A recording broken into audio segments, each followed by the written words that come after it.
Hi යාළුවනේ මගේ YouTube channel එකට ඔයාලව ආදරයෙන් පිළිගන්නවා. මගේ channel එකත් subscribe කරන්න. ඔබේ දරුවා බුද්ධිමත්, ඍජු, සිතන, ඉගෙනීමට කැමති දරුවෙක් කරගන්න පුළුවන්ද? ඔව්, ඒ හැමදේම පටන් ගන්නේ පෙර පාසල් වයසේදී. අද අපි බලමු පෙර පාසල් දරුවන්ගේ මොළේ වර්ධනය කරගන්න පුළුවන් හොඳම ක්‍රම. ඇත්තටම පෙර පාසල් දරුවන්ගේ කිව්වට හැම දරුවෙක්ගේම මොළේ වර්ධනය කරගන්න මේ ක්‍රම පාවිච්චි කරන්න පුළුවන්.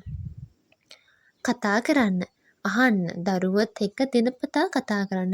ඇයි මෙහෙම වෙන්නේ කියලා ප්‍රශ්න අහන්න. ඒවට උත්තර දෙන්න. කතාන්දර කියවන්න.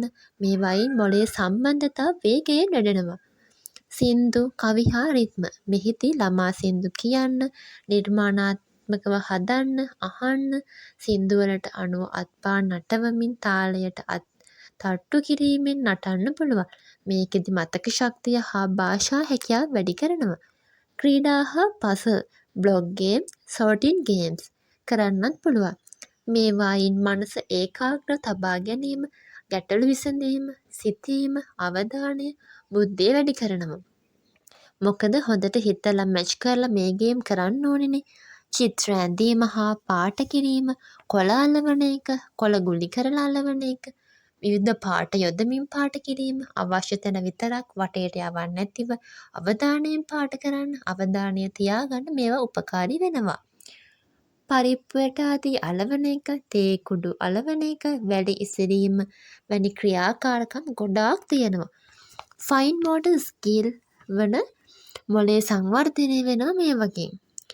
ඒ වගේම මොළේ හා අත් සම්බන්ධතාවය ශක්තිමත් වෙනවා.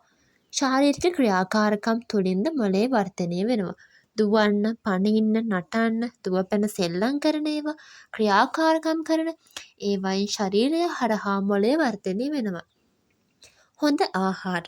හොඳ පෝෂණය මොළේ ශක්තියට, මොළේ වර්ධනයට ඉතාම වැදගත්.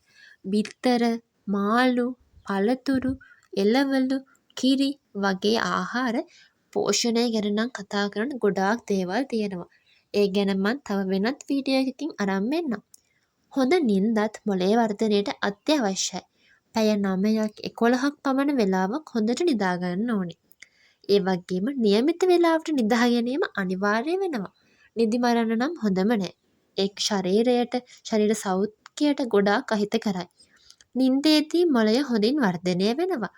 ආදරය හා ආරක්ෂාව මේ දේ නම් කුඩා දරුවන්ට අවශ්‍යම හා හොයනම දේ. එයාලා හැම විටම හැම කෙනාගින්ම ආදරය ආරක්ෂාව බලාපොරොත්තු වෙනවා, හොයනවා. ඒ වගේම තමා ලොකු අයටත් ඉතින් ආදරය කියන එක ඕනේ. කුඩා දරුවන්ට නිතරම ආදරයෙන් කතා කරන්න ඕනේ. වැරැද්දක් නිවැරදි කිරීමේදී පවා එය සිදු කළ යුත්තේ ආදරණීය වචන වලින්. බිය නොවන පරිසරයක් දෙන්න ඕනේ. ආරක්ෂිත දරුවාගේ මොළය හොඳින් වර්ධනය වෙනවා. ඔබේ දරුවාගේ මොළේ වර්ධනය කරන්න විශාල දෙයක් අවශ්‍ය නැහැ. දිනපතා කරන මේ පොඩි දේවල්ම හරිම ප්‍රමාණවත්. මෙවැනි වැදගත් වීඩියෝ නැවත බලන්න, subscribe කරන්න, වීඩියෝ එක like කරන්න අමතක කරන්න එපා.